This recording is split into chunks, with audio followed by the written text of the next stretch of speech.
শুভেন্দু অধিকারী এসে তুই গদিতে বসে আছিস, তুই কি করছিস? মানুষকে এরকম করে হিন্দু ধর্মতে সবকিছু তো নষ্ট করে দিচ্ছিস।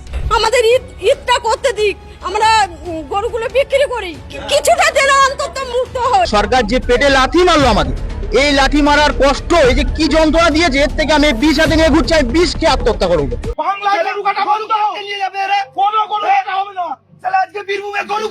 পশ্চিমবঙ্গে নতুন বিজেপি সরকারের জারি করা গবাদি পশু হত্যা ও গরু বিক্রয়ে কঠোর নিষেধাজ্ঞা জনমনে তীব্র ক্ষোভ ও চরম আতঙ্ক দেখা দিয়েছে। গরু বেচাকেনা বন্ধ হয়ে যাওয়ায় অসংখ্য হিন্দু ও মুসলিম খামারি এবং মাংস ব্যবসায়ীরা আর্থিক সংকটে পড়েছে।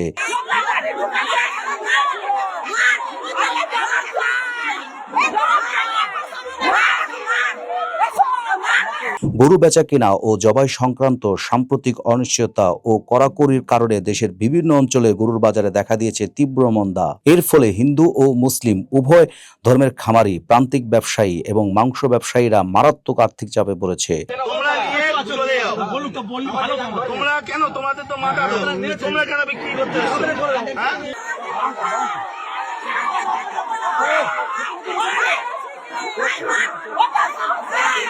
স্থানীয় সূত্রে জানা যায়, হঠাৎ করে গরু বিক্রি ও জবাই সংক্রান্ত নিয়ম কানুন আরো কঠোর হওয়ায় অনেক ক্রেতা বাজারে আসা কমিয়ে দিয়েছে। একই সঙ্গে কিছু অংশের ক্রেতাদের মধ্যে কেনাকাটায় অনীহা দেখা দেওয়ায় গরুর চাহিদা উল্লেখজনকভাবে কমে গেছে। এতে করে বাজারে গরুর দাম পড়ে যাওয়ায় পাশাপাশি বিক্রয় প্রায় স্থবির হয়ে পড়েছে। সবচেয়ে বেশি ক্ষতির মুখে পড়েছে প্রান্তিক খামারি, যারা দীর্ঘদিন ধরে ঋণ ধার দেনা করে গরু লালন পালন করছে। সময় মতন বিক্রি করতে না পারায় তাদের অনেক বড় ধরনের লোকসানের আশঙ্কা করছে।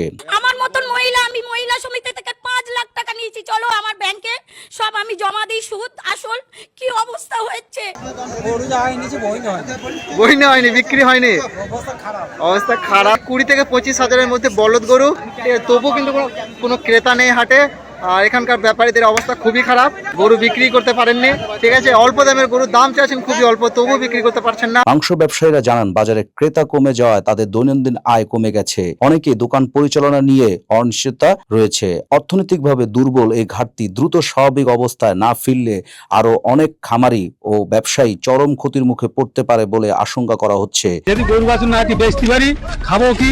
গলায় দড়িতে মরতে হবে, এছাড়া কোনো উপায় নেই। স্থানীয়রা মনে করছেন, পরিস্থিতি স্বাভাবিক করতে প্রশাসনিক সহযোগিতা ও বাজার স্থিতিশীল রাখা এবং আস্থা ফেরানোর উদ্যোগ জরুরি হয়ে পড়েছে।